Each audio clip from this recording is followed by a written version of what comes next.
Most people walk through life convinced that who they are is some kind of permanent structure, like a fingerprint, fixed and unchangeable. I'm just not a confident person. That's just not me.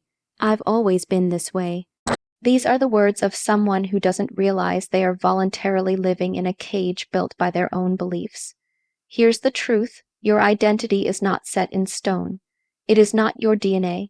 It's not your past. Your identity is constructed, piece by piece, through what you choose to do every day, what you tolerate, what you repeat, what you believe. If you want to change your life, the first and most important move you must make is to reconstruct your identity from the inside out. Think of your identity like armor. You weren't born wearing it. Over time, through culture, experience, trauma, and influence, you picked it up, piece by piece. Some of it protects you, some of it weighs you down. Some of it was never even yours to begin with. You inherited it, someone else handed it to you.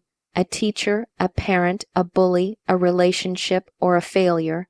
And the mistake most people make is they never stop to take inventory. They never ask, is this still me? Or is this just what I've carried for so long that I don't know who I'd be without it? When I was in the Secret Service, identity wasn't just a concept. It was a mission, critical skill. We had to be able to blend in, command authority, and sometimes become unrecognizable, psychologically, physically, behaviorally. What that taught me is this: transformation is a skill. You can learn how to become someone else, someone better, stronger, more disciplined. But the process doesn't begin with your actions. It begins with how you define yourself. You will never outperform your own self-image. You will never build a life beyond what you believe you deserve. And that's why this first step, recognizing that your identity is built, not born, is so important. Because as long as you believe your identity is a permanent label, you will continue to live reactively instead of intentionally. Here's the exercise I give people when they feel stuck in their identity. Take a sheet of paper and write down all the adjectives you would use to describe yourself right now. Be honest, not just what you tell others, but what you actually think when no one's looking. Now take another piece of paper and write the traits of the person you want to become. Maybe it's confident, resilient, disciplined, calm under pressure, assertive, focused. Then ask yourself one question: are your daily actions aligned with that second list? Because identity isn't built by wishes or vision boards. It's built by alignment.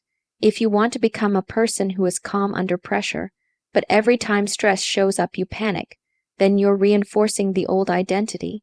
But if instead you act calm, even when you don't feel like it, you begin to create new neural pathways. You send new signals to your brain. You teach yourself, this is who we are now. And the brain catches on. That's science, that's training, that's how elite operatives are built. That's how identities are forged. People want to change their lives without changing themselves.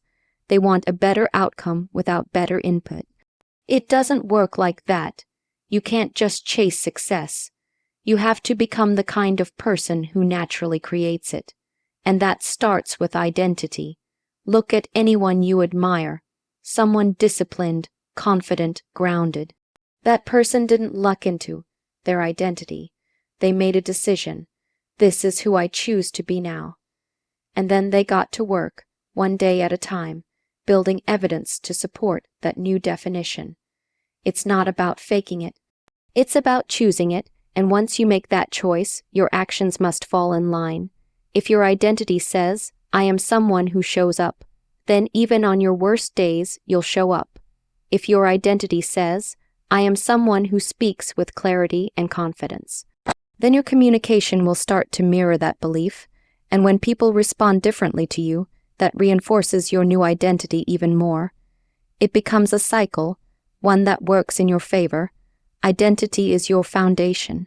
If it's weak, everything you try to build will eventually collapse under stress.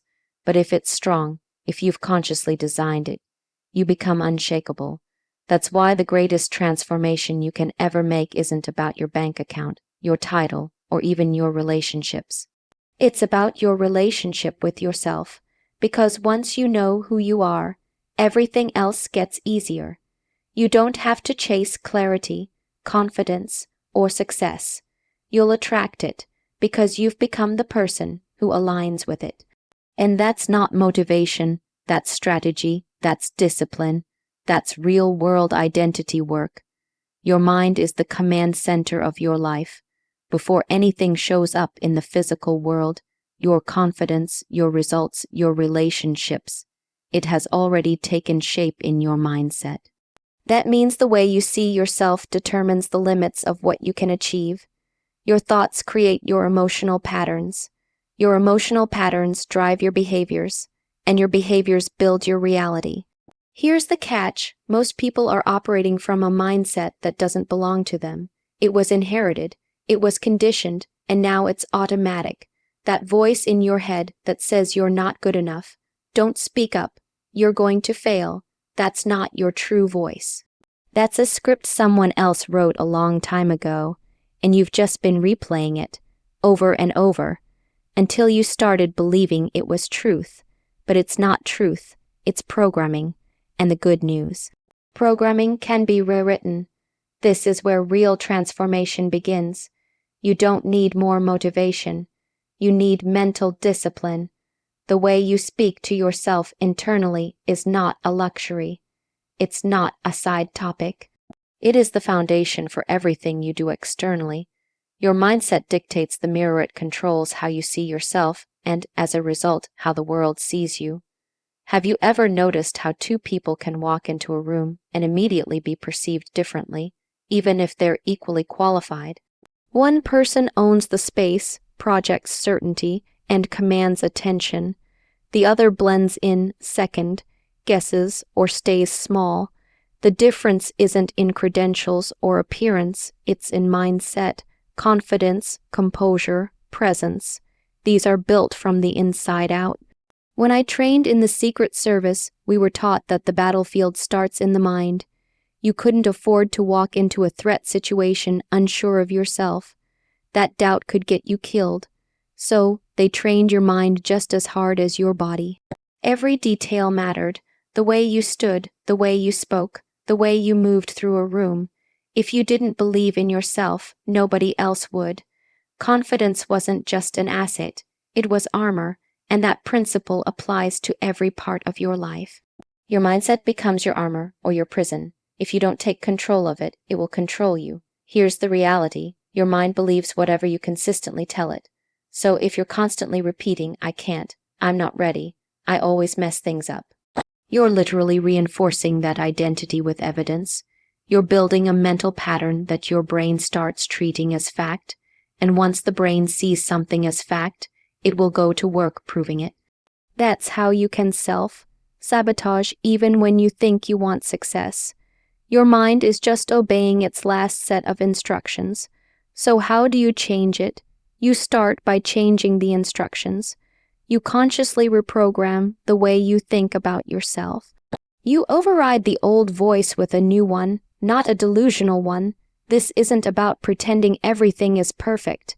It's about being intentional with your internal language. Instead of saying, "I don't belong here," you say, "I am prepared, I've earned my place."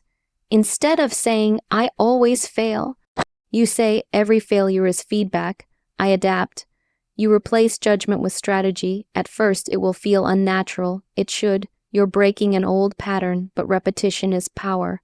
Every time you choose a better thought, you're literally rewiring your brain. That's not motivational fluff. That's neuroscience.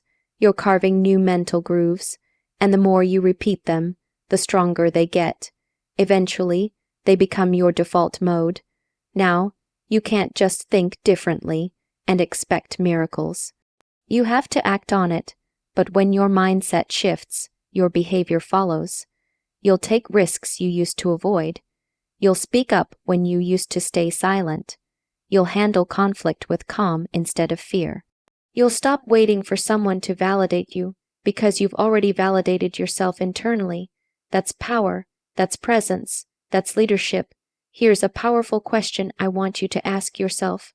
If I fully believed in my worth, how would I walk into this room? How would I speak? How would I respond when things get difficult? then do exactly that, even if it's uncomfortable, especially if it's uncomfortable. That's how you expand your capacity. That's how you build mental strength. And over time, your outer world will start to reflect that inner evolution. Remember, the mirror doesn't lie, it reflects, and it reflects whatever you bring to it. So if you want to see a different image, you don't change the mirror. You change what's standing in front of it. You change your mindset, and everything else begins to shift. This is how you take back control. You stop waiting to feel worthy, and you start acting as someone who is. You stop waiting to feel confident, and you start behaving with clarity and intention. You stop letting your circumstances shape your identity, and you start letting your identity shape your circumstances. Mindset is not a side dish, it's the main course. When you learn to manage your thoughts, you learn to manage your life. That's not philosophy, that's field-tested truth. You cannot build a new life while dragging around the dead weight of old identities. The truth is, most people are not stuck because they don't have the skills. They're stuck because they're still playing roles that no longer serve them. Roles they learned early on. Roles they were told they had to play to be loved, accepted, or safe. Maybe you were the quiet one because you were taught that speaking up would get you punished. Maybe you were the strong one, always holding it together for others, even when you were falling apart inside. Or maybe you played the fixer, constantly overfunctioning for broken people just to feel worthy. These roles may have helped you survive, but they are not helping you grow. If you want to become the next version of yourself, you have to be willing to let go of the version that's holding you back.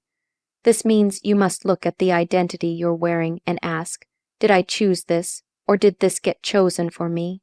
Most people never pause to ask that question. They confuse survival strategies for personality. They confuse coping mechanisms for identity. And as a result, they keep repeating the same experiences, the same relationships, the same limitations, because the story they're living in never changed. You cannot create a future with a past-based identity. You have to become ruthlessly self-aware about what parts of yourself were built out of fear and which parts were built out of intention.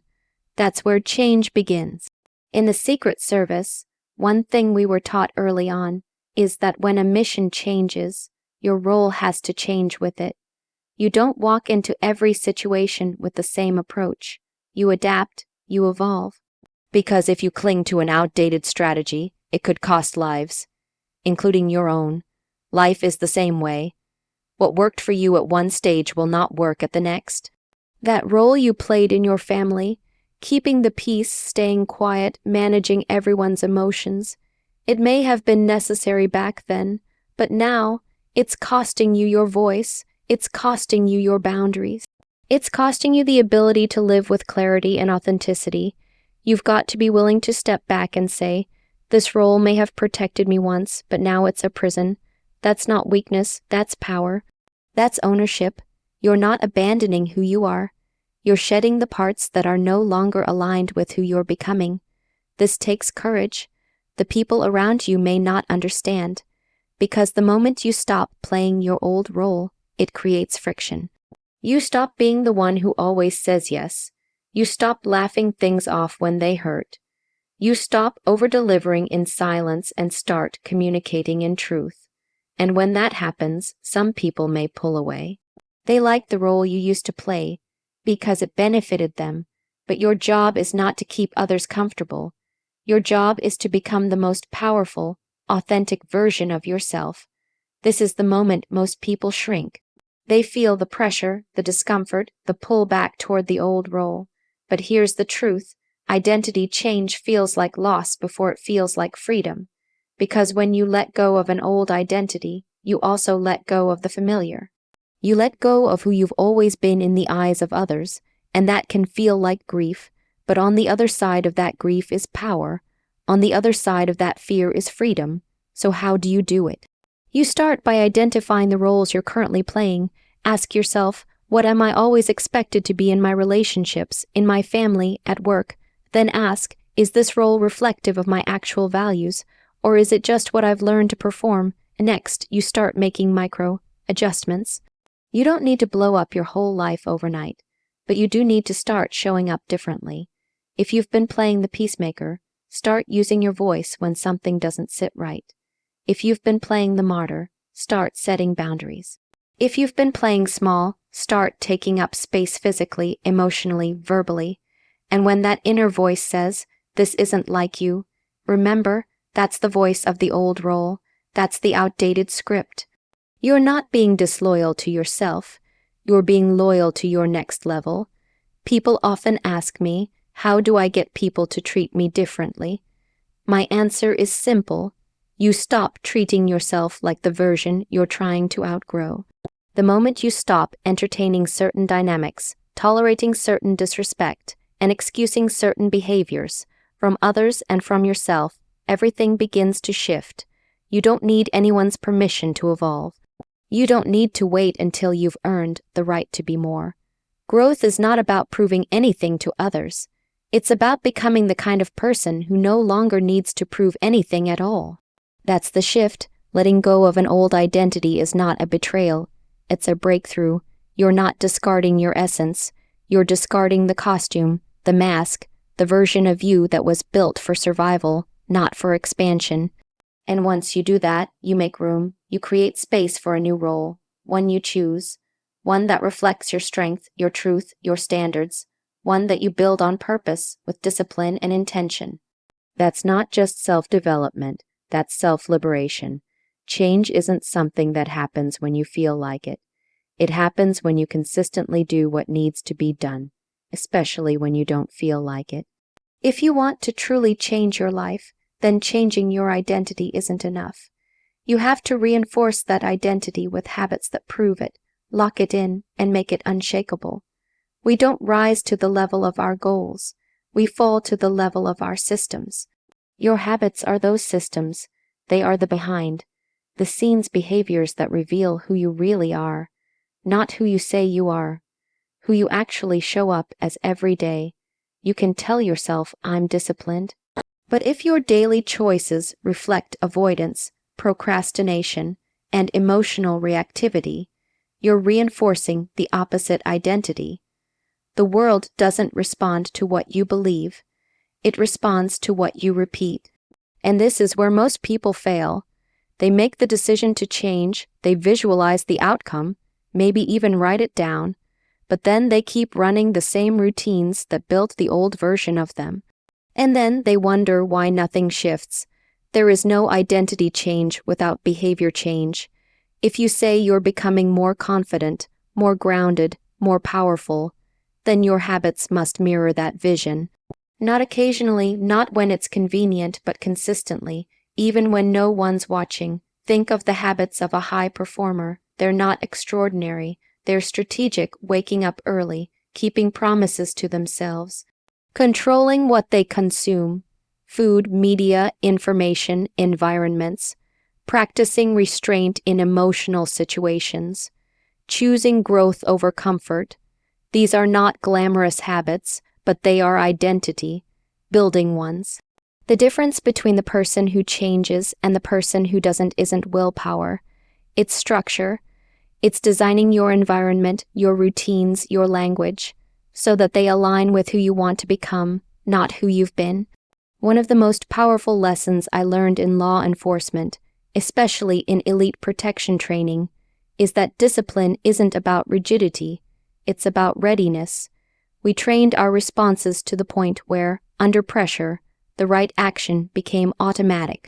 There was no time to think, just react, and that reaction had to be aligned with our mission, because hesitation could cost lives. In civilian life, the stakes might not be life or death, but they're still high. Your ability to stay ready, mentally, physically, emotionally, can determine whether you get that opportunity, leave that toxic relationship, stand up for yourself, or build the life you say you want. And that readiness is built through habit. So ask yourself, what habits does the next version of me live by? Then design your days around that version. If you want to be a person who is mentally sharp, read, journal, stay curious. If you want to be emotionally grounded, practice pausing before reacting, speak with precision, remove yourself from chaos. If you want to be physically strong, train, eat with discipline, respect rest. None of this is complicated, but it is hard, not because the steps are unclear, but because it demands consistency. And consistency doesn't come from motivation, it comes from identity. If your habits are rooted in discipline, then it's no longer about feeling like it. You do it because it's who you are now. That's the shift. Most people rely on emotion to guide their actions. That's a mistake. Emotions are temporary, they fluctuate. Habits don't care about how you feel. They care about what you do. And once you get that, once you stop outsourcing your progress to your mood, you become powerful. But let's get tactical. You don't need to change everything at once. In fact, doing too much too fast is one of the biggest reasons people quit. The key is to start small, focused, intentional actions that reinforce your new identity. Micro, habits, daily reps. If the identity you want is I am a disciplined person, then your habit might be as simple as make your bed every morning, no excuses.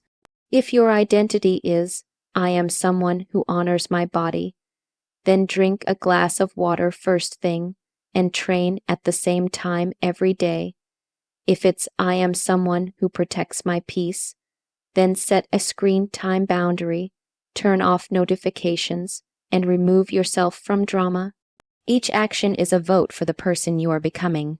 One vote won't make or break the outcome, but the more votes you cast, the stronger that identity becomes. Eventually, the new version of you isn't something you're striving for. It's just who you are. And that's the real magic, not just changing how you think or what you say, but living it, embodying it, showing up day after day with habits that say, this is me now. The old you was built by accident, by environment, by pressure, by survival. The new you must be built on purpose. You are your own architect, and your habits are your tools. There are no shortcuts. No one's coming to install your new identity for you. You have to build it with your own hands, through structure, discipline, and repetition. But once you do, you won't just change your life. You'll never go back to the person you used to be. That's what real transformation looks like. It's not loud, it's not fast, it's quiet, consistent, and unbreakable.